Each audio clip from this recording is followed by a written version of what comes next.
Esta investigación que realizamos sobre la conducta suicida en adolescentes la hicimos desde un enfoque que es la epidemiología crítica, que es una respuesta latinoamericana a los modelos biomédicos que vienen haciendo muchos estudios de diferentes fenómenos en salud, como es la conducta suicida.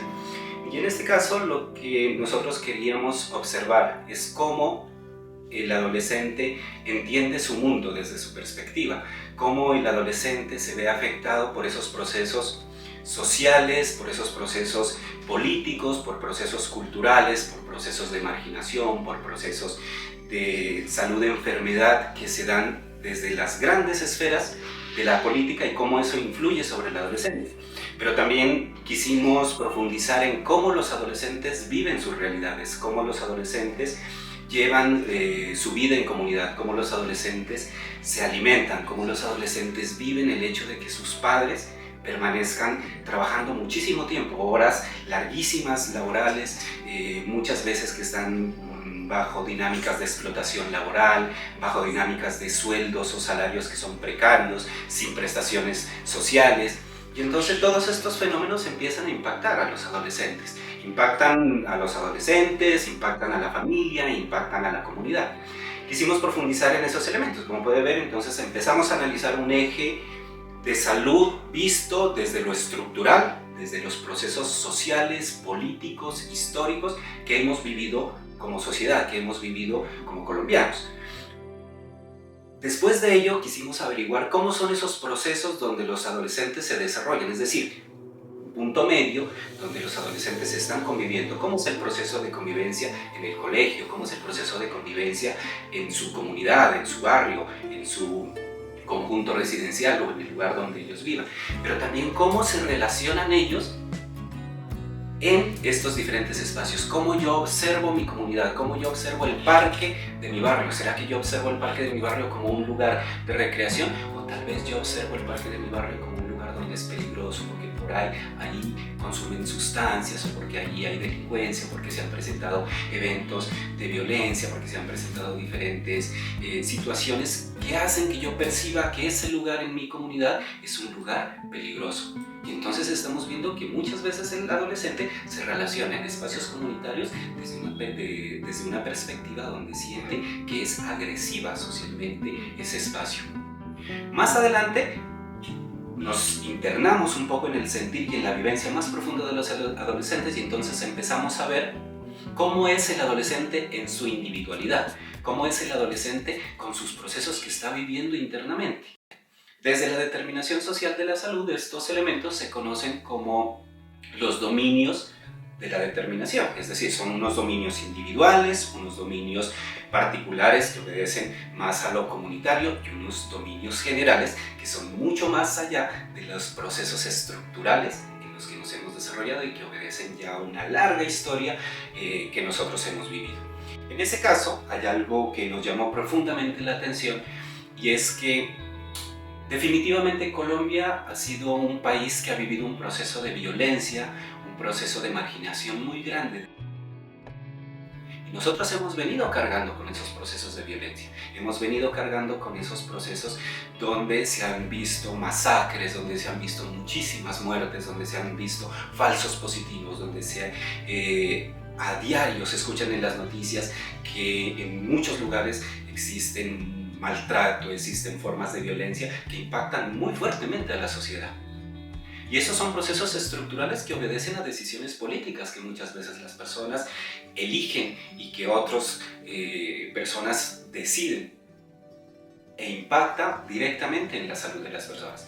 Esa violencia estructural se empieza a reproducir en nuestras comunidades, y hemos aprendido como comunidad que muchas veces, ante situaciones emocionalmente desbordantes o ante situaciones que a nosotros no nos gustan o con las que no estamos de acuerdo, una de las formas de reaccionar ante la vida es reaccionar de forma violenta.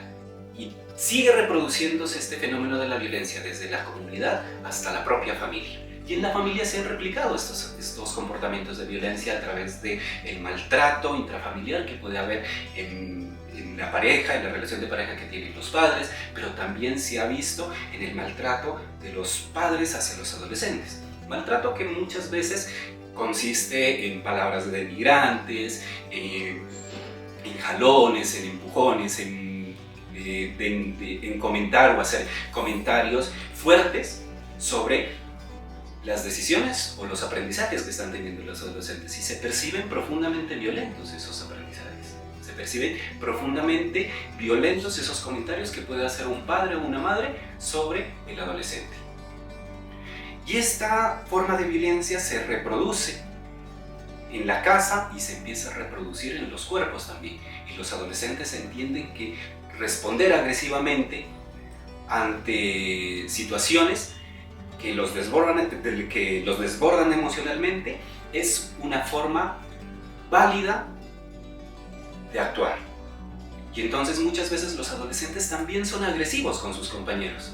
¿Por qué? Porque han venido aprendiendo eso desde sus hogares, desde su comunidad y desde la misma sociedad. Y muchas veces cuando los adolescentes no pueden ser agresivos contra otros compañeros, pues son agresivos consigo mismos. Y es aquí donde empiezan a aparecer las conductas autolesivas, como puede ser el cutting, como puede ser el consumo de sustancias, como puede ser comportamientos que ponen en riesgo la vida de los adolescentes. Y entre ellos empieza a aparecer el fenómeno de la conducta suicida. Tenemos que dejar de responsabilizar a las personas como si fueran los causantes del sufrimiento. ¿Por qué lo digo? Porque es que cuando una persona presenta conducta suicida, muchos de los comentarios que las personas realizan son en torno a culpabilizar al propio adolescente. Así, no, pero es que, mire, si usted tiene todo en su casa, le dan todo, ¿por qué se siente así? No debería pensar en morirse. Cuando en realidad nosotros como sociedad no estamos deteniéndonos a pensar qué hemos hecho como sociedad para que ese adolescente se sienta aislado o se sienta solo y en algún momento aparezcan estos pensamientos intrusivos de querer acabar con su propia vida. Entonces, pareciera que tratamos de responsabilizar al individuo, no entendiendo que muchas veces las decisiones que toman los individuos obedecen a procesos estructurales en los que se desarrolla. Con ello me refiero a que una persona que está sufriendo porque pasó una situación en su vida, como por ejemplo puede ser la ruptura de pareja, y eso le duele profundamente y no encuentra una forma de desahogarse, y empieza a presentar síntomas asociados a la ansiedad, asociados al estrés, asociados a la depresión, y empieza a buscar ayuda y se da cuenta que tal vez sacar una cita con psicología no es tan fácil, porque tiene que hacer autorizar, porque esto se va a demorar. Y entonces empieza a darse cuenta que el sistema social y el sistema de salud se convierte en una barrera que impide que este adolescente reciba una atención oportuna. Y eso hace que se incremente su malestar, eso hace que se incrementen sus síntomas. Y entonces después decimos, no, pero es que esta persona se intentó suicidar y nadie vimos las señales. Y eso a veces se convierte en una forma de nosotros mismos no reconocer que las señales estuvieron presentes siempre. Y nosotros tal vez no las quisimos ver, no las quisimos detectar. Otra cosa que a los adolescentes les causa un profundo malestar es pensar en su proyecto de vida, pensar en qué voy a hacer con mi vida una vez que me gradúe del colegio. Y pensar en que un examen de estado como puede ser el ICFES es una oportunidad única para el adolescente para ingresar a la educación superior, y pensar que si en ese examen de estado les va mal o sacan un puntaje bajo, la oportunidad de ser profesionales o la oportunidad de desarrollar un proyecto de vida va a ser mucho más difícil, y esto les genera gran carga emocional, unos niveles altísimos de estrés que los llevan a presionarse y autoexigirse con el rendimiento académico, sin saber si ese logro lo van a alcanzar o no. ¿Qué hace esto? Que nosotros identifiquemos que a nivel social, a nivel estructural, el acceso a la educación superior se ha convertido en un privilegio. Difícilmente un adolescente de un estrato 1, de estrato 2, de los barrios marginados, de los barrios que se ubican a las periferias de las ciudades, puede pensarse en pagar una carrera profesional en una universidad privada. Porque en Colombia hay una gran brecha de desigualdad social, una brecha de desigualdad social que se ha venido incrementando por el sistema capitalista en el que vivimos. ¿Por qué? Porque los procesos que deberían ser derechos fundamentales a los que puede acceder a las personas, se han mercantilizado y se han convertido en productos. Y en productos que son muy rentables, como puede ser una salud privada, donde sabemos que las citas de forma particular para psiquiatría, para neurología, son muy costosas. Y la calidad es buena, pero no todas las personas pueden acceder a esos servicios de calidad en salud, por ejemplo. Y entonces esto hace que se genere una brecha de desigualdad social entre unas personas que tienen el poder adquisitivo para acceder a estos productos costosos, pero que son de calidad, y una gran mayoría de personas a las cuales se nos dificulta porque no podemos acceder a esos productos o servicios de calidad porque, en plena sinceridad, no tenemos el poder adquisitivo para comprar o adquirir ese tipo de servicios. Y entonces esto ha hecho que una población privilegiada de la sociedad tenga unos mayores beneficios y otra población vulnerada, marginada de la sociedad, pues tenga que ver limitados el derecho a acceder a salud, a acceder a educación, a acceder a recreación y a otros elementos que son necesarios para llevar una vida de calidad, una calidad de vida con salud, una calidad de vida con una educación que le permita desarrollarse y crear un proyecto de vida. Y entonces obedece a eso, obedece a que nosotros como sociedad hemos venido mercantilizando todas las cosas. Y es algo así como que aquí se compra y se vende todo. Pero nos olvidamos de que esos derechos deberían ser universales para todas las personas independientemente de su estrato económico. La determinación social de la salud propone que hay 3 elementos de discriminación en las sociedades. Uno es el estrato social, es decir, como personas vemos que hay una diferencia en la forma como se relacionan por su estrato social y empezamos a generar eventos de discriminación por el estrato social en el que la persona vive. El otro elemento es que se generan elementos o conductas discriminativas por la etnia. Y empezamos a discriminar a aquellas personas que tienen un color, un tono de piel diferente. Y el tercer elemento profundamente de discriminación es el género. Y empezamos a discriminar a las personas vulnerables por su género e incluso por su orientación sexual diferente. Y se hacen unos comentarios muy agresivos, muy violentos sobre esas personas. Y entonces, eso es lo que implica una brecha de desigualdad social en una sociedad estratificada, en una sociedad que hace comentarios denigrantes y racistas y en una sociedad profundamente machista. Todos estos elementos hacen que las personas que están viviendo esos fenómenos de discriminación, de marginación, pues vean que vivir es doloroso y que a veces una de las respuestas puede ser la conducta suicida, puede ser permitirse desaparecer, metafóricamente hablando.